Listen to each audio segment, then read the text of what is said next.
नमस्कार दोस्तों, स्वागत है आप सभी लोगों का।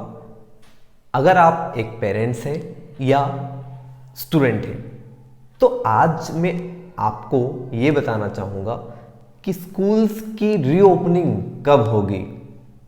स्कूल्स की रीओपनिंग के बारे में कई क्वेश्चंस हैं, कई रूमर्स भी, आई मस्ट से कुछ अफवाहें भी चलती रहती है कि इस तारीख से स्कूल्स ओपन हो जाएंगे।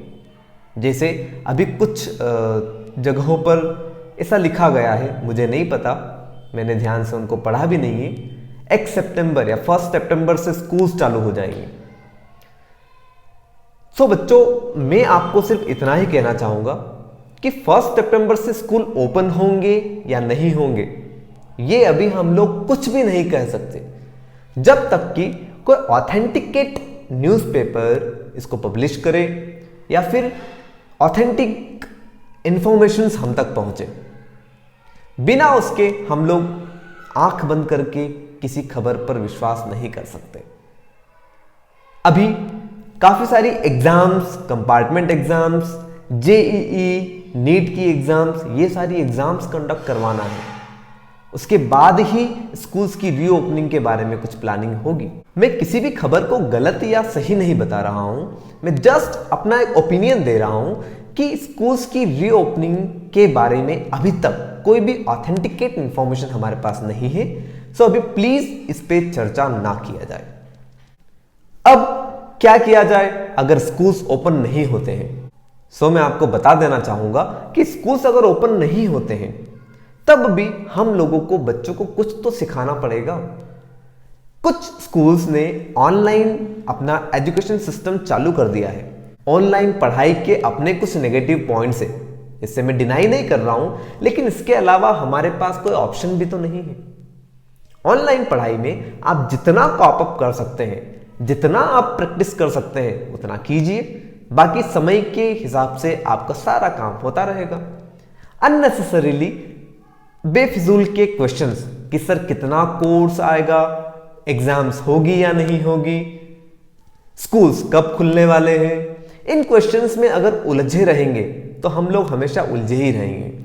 अब समय आ चुका है कि बच्चों को अपने लेवल पे, या पेरेंट्स भी अगर हैं तो अपने लेवल पे बच्चों को कुछ गाइड किया जाए। अभी ऐसा समय है जहां पर घर पे ही उनको सेल्फ इम्पोज्ड डिसिप्लिन, खुद वो अपनी ऑनलाइन पढ़ाई करें, अपने बेहतर फ्यूचर के लिए कुछ सोचें और उस पर एनालिसिस करें कि क्या हम कर सकते हैं और कैसे हम लोगों को करना चाहिए। मैं तो कहता हूं कि किसी एक मैथ्स या किसी साइंस का कुछ प्रॉब्लम लिया, उसको 10 टाइम्स वो एनालिटिकली सोच करके करें। तो कितना अच्छा आपके पास समय है कि वो जो रॉट लर्निंग वाला, जैसे अभी न्यू एजुकेशन पॉलिसी आई है, उसमें भी फोकस किया गया है कि बच्चों के स्किल्स डेवलप हो। स्किल्स डेवलप करने के लिए आपको थोड़ा सा टाइम इन्वेस्ट करना पड़ता है, जो कि रेगुलर स्कूल जब चलते हैं तब हमें मिलता नहीं है। सो अभी आपके पास टाइम है जब आप अपनी सॉफ्ट स्किल्स पे काम कर सकते हैं। आप अपने फ्यूचर में क्या करना चाहेंगे, आप क्या बनना चाहेंगे, उस पर विचार करिए। और इसके लिए आपके पास ऑनलाइन काफी सारे ऑथेंटिकेट सोर्स भी हैं, उनकी आप मदद ले सकते हैं। सो इस पर्टिकुलर टाइम में अगर हमारे पास ऑफलाइन स्कूल अवेलेबल नहीं है, हम लोग स्कूल नहीं जा पा रहे हैं, तो घर पर रहकर हम लोग अपना कुछ कार्य करते रहे, ऑनलाइन पढ़ाई करते रहिए और साथ ही साथ अपने आप की सॉफ्ट स्किल्स जो हैं, जैसे मान लीजिए आप घर पर रहकर कुछ बुक्स रीड कर सकते हैं, बुक रीड कीजिए, स्टोरीज को एनालाइज कीजिए। इंग्लिश में अगर आप लोग पढ़ रहे हैं तो आप लोग अपनी वोकैबुलरी डेवलप कर सकते हैं। वोकैबुलरी तो ऐसी चीज हो गई ना, जो आप कहीं भी जाइए कभी भी आपको काम आने वाली है। या आप अपनी कम्युनिकेशन स्किल्स पे काम कर सकते हैं, किस तरह से आपको बोलना चाहिए, क्या आपकी कन्विंसिंग पावर है, लोगों को आप मना सकते हैं या नहीं मना सकते हैं। ऐसी छोटी छोटी एक्टिविटीज आप घर पर एज ए पेरेंट्स, अगर आप एक पेरेंट्स है तो आप अपने बच्चों से करवा सकते हैं। पेरेंट्स जिस भी किसी कार्य में इन्वॉल्व है, फॉर एग्जाम्पल अगर मान लीजिए आप एक फार्मर है, मैं एक एग्जाम्पल ले रहा हूं, सो आप फार्मिंग की कुछ टेक्निक्स बच्चों के साथ डिस्कस करें, फार्मिंग में क्या क्या प्रॉब्लम्स आती हैं वो डिस्कस करें, उनके क्या क्या सॉल्यूशंस हो सकते हैं वो बच्चों से डिस्कस करें, ताकि वो अपना माइंड कंटिन्यूअसली चालू रखें, बच्चे सोचना चालू करें।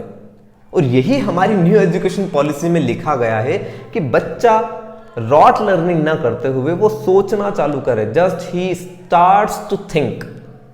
और जब उसने एक बार सोचना चालू कर दिया सेल्फ इम्पोज्ड डिसिप्लिन के तहत, वो बच्चा अपनी ऊंचाइयों को छू सकता है। कितने भी बड़े उसके सपने हैं वो उसको बिल्कुल आसानी से पार कर लेगा। लेकिन अगर वो खाली बैठता है, अगर वो दिन भर आइडल बैठेगा, अपने कुछ भी गेम्स वगैरह खेल रहा है इलेक्ट्रॉनिक मीडियम से, सिर्फ वो गेम्स ही खेल रहा है, तो उससे इतना डेवलपमेंट होना संभव नहीं है। मैं फिर से एक बार रिक्वेस्ट करूंगा कि स्कूल कब खुलेंगे इन बातों पे ज्यादा न देते हुए या उसका इंतजार न करते हुए, जितने सोर्सेस अवेलेबल हैं या जो भी स्कूल्स के द्वारा प्रोवाइड किए जा रहे हैं, जितने भी सोर्सेस हैं उसका मैक्सिमम यूटिलाइजेशन आप लोग कर सकते हैं। मैक्सिमम यूटिलाइजेशन करके बच्चों को जो सॉफ्ट स्किल्स की रिक्वायरमेंट होती है, कम्युनिकेशन स्किल्स या एनालिटिकल स्किल्स, इन सारी चीजों पर फोकस कीजिए। आई नो ये थोड़ा सा मुश्किल होगा, लेकिन फिर भी बच्चों को प्रेरित तो करना ही पड़ेगा। और उसी पर्टिकुलर सिचुएशन के लिए मैं यहां पर आया हूं आपके सामने, बच्चों को ही मोटिवेट करने के लिए आया हूं कि प्लीज, अभी 15 अगस्त भी चला गया है, स्वतंत्रता दिवस पे हम लोग उनको ये बता सकते थे कि कितनी कुर्बानियों के बाद हमको आजादी मिली है। और अब इस देश की बागडोर, आने वाले भविष्य की बागडोर बच्चों के हाथ में होगी। कुछ बच्चे साइंस एंड टेक्नोलॉजी में अपना कार्य करेंगे, कुछ बच्चे ह्यूमैनिटीज में अपना काम करेंगे, कुछ बच्चे कॉमर्स के सेक्टर में आगे तक अपने आप को लेकर के जाएंगे। अगर ये मजबूती से अपना फंडामेंटल्स क्लियर नहीं करेंगे तो आगे इनको बहुत प्रॉब्लम्स आएगी। अल्टीमेटली अगर बेसिक्स पे काम नहीं किया जाए तो फ्यूचर में काफी बड़ी बड़ी प्रॉब्लम्स या डिसीजन मेकिंग में आप लोग पीछे रह सकते हैं। अभी इतना ही कि विदाउट एनी स्ट्रेस आपको जो कार्य पसंद है, अभी कार्य पसंद है मतलब ऐसा नहीं कि बिल्कुल आप दिन भर गेम ही खेला करें, आपको जो कार्य करना है, आपके जो सपने हैं, उनके लिए जो भी रिक्वायरमेंट होती है उसको आप करने की कोशिश करेंगे। मैं अब आशा करता हूं अगर आप एक पेरेंट्स हैं तो अपने बच्चों को प्रॉपरली गाइड करें, और अगर आप एक स्टूडेंट हैं तो आप अपने आप को एनालाइज करें, देखें, बुक्स रीड करें और कॉन्सेप्ट्स वगैरह क्लियर करते रहें, जिससे कि आपको आने वाले समय में कोई भी परेशानी नहीं होगी। और जैसे ही कोई नोटिफिकेशंस आते हैं या कुछ जेन्युइन इंफॉर्मेशन आती है regarding opening of the school, आपके पास खबर आ जाएगी। उसके लिए वेट मत करिए, इंतजार मत करिए, ऑटोमेटिक आप तक इंफॉर्मेशन पहुंचेगी। हम लोग आपको जेन्युइन सोर्स से इंफॉर्मेशन पहुंचाएंगे, तभी आप उस पर्टिकुलर डायरेक्शन में सोचने की कोशिश करें। अदरवाइज आप ऑनलाइन सिस्टम्स के माध्यम से, ऑनलाइन सोर्सेस के माध्यम से अपने आप को डेवलप कीजिए, अपने सॉफ्ट स्किल्स को डेवलप कीजिए। आशा करता हूं बच्चों आप लोग आज से ये सारी चीजें करना चालू करेंगे। चलिए आज के लिए बस इतना ही, मिलते हैं अब अगले वीडियो में, तब तक के लिए नमस्कार।